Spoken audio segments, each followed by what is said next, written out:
खुलुमबाय नोंथांमोनखौ voice of Bodoland चैनलाव बयखौबो बरायबाय। दिनैनि मोनथिनो गोनां खौरांफोरा जाबाय भारतारि बोथोर बिगियान आय'गा भारतनि सा सानजानि रायजोफोरखौ बे साननैसोनि गेजेराव गोबां अखा सारअन्थाइ बारहुंखा फैगोननि जाथावना खौरांखौ फोसावनानै होदों, जायनि थाखाय आईएमडी एबा भारतारि बोथोर बिगियान आय'गा साफ्रोमबो सुबुंफोरखौ सांग्रां जाना थानो थाखाय खावलायहरदों। बेजों लोगोसे बोथोर बिगियान आय'गा आसामनि माखासे जिल्लाफोराव दिनैनिफ्राय सारअन्थाइ गावनाय, अखा मोफ्लाबनाय आरो गोसा बार बारगोननि थाखाय बोथोर सांग्रांथि फोसावना होदों।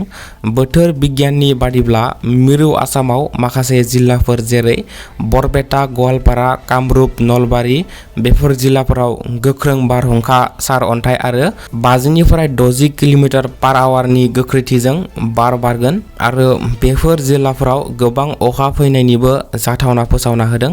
बेनि अनगायै आपार आसामावबो बेबादि बोथोर गाज्रिनि थासारि जागोनखौ फोसावना होदों। नाथाय मिरु आसामनि रुजुनायाव आपार आसामाव बोथोरा एसे खम गाज्रि जागोनखौ फोसावना होदों।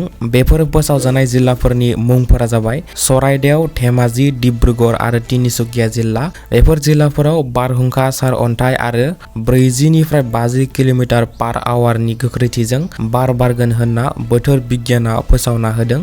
बेनिखायनो Assam state disaster management authority सुंद'यै ASDMA आ बयबो आसामनि थागिबिफोरखौ सांग्राङै थानो थाखाय खावलायहरदों आरो अखा मोफ्लाबनाय सारअन्थाइ गावनाय समाव लांदां जायगायाव थानायनिफ्राय गोजानाव थानो खावलायदों आरो रैखाथि जायगायाव थानो थाखाय खावलायहरदों। बैसागु एबा बिहुनि जेरैथिंबो रंजानाय बोथोर सोलिफुबाय थानाय समावनो मोनसे दुखुनांथाव खौरां। नलबारि जिल्लानि टिहुनि हारिबांगानिफ्राय तामुलपुरसिम बिहु मोसानाय बादायलायनायाव बाहागो लानो थांबाय थानाय समावनो दुखुनांथावै बिहु मोसागिरिफोरनि गारिया गंसे ट्राक गारिजों सौदावना सासे बिहु मोसागिरिनि दुखुनांथावै जिउ खहा जायो आरो गासै सा 11 जन बिहु मोसागिरिफोरा गोब्राब जोखोम जायो।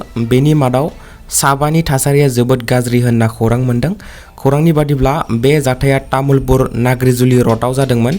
बिसोर गंसे मिनिभेनजों गासै 35 जन मोसाखावरिफोरा नलबारिनिफ्राय तामुलपुरसिम बिहु बादायलायनो थांदोंमोन।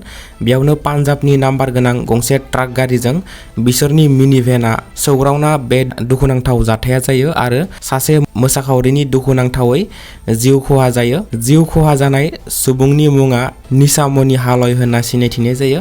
जोखोम जानाय सा 11 बिहु मोसागिरिफोरखौ साखाथिनि तामुलपुर सिभिल हस्पिटालसिम लोगो लोगो लांनाय जायो आरो उनाव मोजां फाहामथायनि थाखाय रङियानि गंसे प्राइभेट हस्पिटालाव थिसननाय जायो।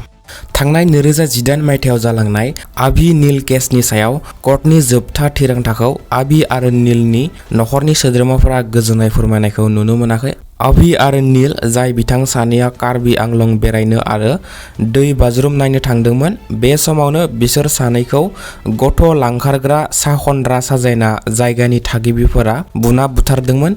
बेनि सायावनो नगाव कर्टआ गासै सा 20 जनखौ जिउ जोबजासिम जेलनि साजा फोसावनाय जायो। लोगोसे 20,000 रांनि जुरिमाना फोसावनाय जायो आरो आद्रा सा 25खौ फोरमान मोनजोबैनि थाखाय रेहाय होनाय जायो।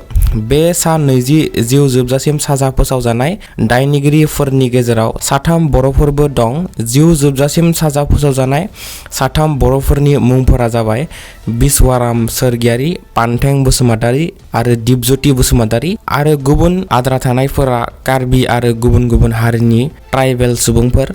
नाथाय आभि आरो नीलनि नखरनि सोद्रोमाफोरा बे कर्टनि जोबथा थिरांथाखौ लाना गोजोननाय फोरमायनायखौ नुनो मोनाखै। नखरनि सोद्रोमाफोरा फोरमायनाय बादिब्ला दायनिगिरिफोरखौ फासिनि साजा होनो नांगौमोन आरो रेहाय मोननाय सा 25 सुबुंखौबो साजा होनो नांगौमोन होनना नखरनि सोद्रोमाफोरा दाबि खालामो।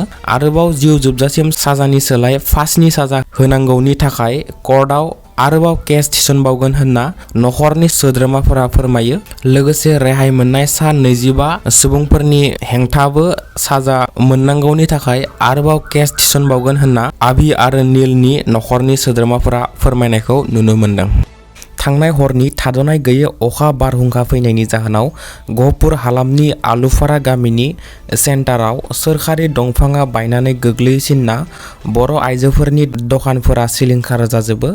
सिलिंखार जाजानाय दखाननि बिगोमा आइजोफोरा फोरमायनाय बादिब्ला दखानफोराव खमैबो 1,50,000 मुवा बेसाद जिनिसफोर दंमोन, जाय बारहुंखा अखाजों दंफां गोग्लैसिनना गासैबो सिलिंखार जाजोबो होनना फोरमायदों। बेनिखायनो BTC सोरखारनिसिम जाथाय जानाय दखानफोरनि बिगोमाफोरा मदद हास्थायनायखौ फोरमायदों। आं रानजिआव दखान होनानै जायोमोन, नाथाय आंनि दखाना गेलामाल फिसामोन। आलुफारा सेन्टाराव आं दखान होनानै जायोमोन। दंफां फांसे गिदिर सरखारनि दंफाङा बायख्रेबनानै दिनै फुङाव गासिबो थेर बेथेर खालामलांजोब्बाय। आं जेबो मोनसे मोनाखिसै। बे दखाननिफ्राय 1,00,000 1,50,000 सोनि माल सोनानै आङो रानजिआव जेने थेने न'खरखौ सलायदोंमोन। नाथाय BTR सरकारनिफ्राय अनसुंथाइ एसे मोनगोन नामा होननानै आं आसा खालामो।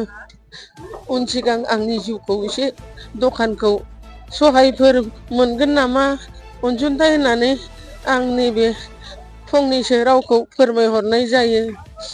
1,50,000 सोनि माल दंमोन बाहाय। आं बायदिसिना ना गोरान बायदिसिना बुस्थु मोजां मोजां बुस्थु एसे, ओमफ्राय नै दा माबा मोनसे सरखारनिफ्राय आङो थाव साबोन मा एसेम ना माबा मोनसे होनदोंमोन ना, नैबेनिफ्राय आं लाबोनानै फानफैदोंमोन आरो मुलिबो माखासेमोन, थाव साबोन माखासेमोन। आंबो बेखौनो जानानै एसे मोजां मोनदोंमोन आरो बेमारनि थाखाय। गासिबो थांजोब्बाय आरो बेफोरजोंनो 1,00,000 सोनि माल जादों आरो। थिं न' गासिबो आं देग्लायसो लुदोंमोन बोथ्रोदनानै जेने थेने। दासो दखानखौ आवगायनिफ्राय होदोंबाबो माने होबाय थाखायो आं, दखाना आंहा गोबावखासै। होमबाबो नै दा देग्लाय आं गोदान लुफिनदोंमोन आरो थिं बाखि लानानै। बयबो होनो नालाय दखानखौ एसे मोजां खालामदो नोङो, बिदि होननायखाय मोजां खालामनायजों दिनै फुंनि बारा आंनि दखानखौ सिमब्रेनानै लांजोबनाय जायो आरो मा।